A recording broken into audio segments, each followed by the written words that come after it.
আসসালামু আলাইকুম। আজকে ঈদের নামাজ পড়ার জন্য বাসা থেকে রেডি হয়ে বের হয়ে গেলাম। এরপর চলে গেলাম মসজিদের উদ্দেশ্যে। পরে রাস্তায় ছোটো ভাইদের সাথে দেখা হয়ে গেল। ওরা বলছিল একটা ভিডিও করার জন্য। এরপর একজন ডুবাই শেখ আসতেছে। এরপর চলে আসলাম মসজিদে।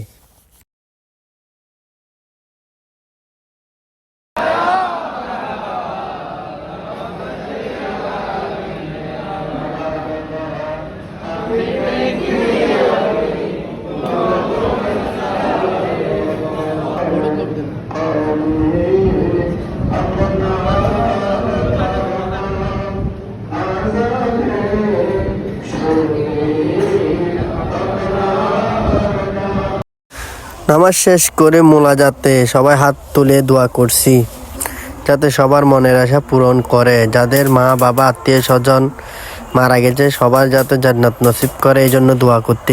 মোনাজাত শেষ করে আমরা একজন মুসল্লি আরেকজন মুসল্লিকে বুকে টেনে নিই, ঈদ মোবারক জানাই।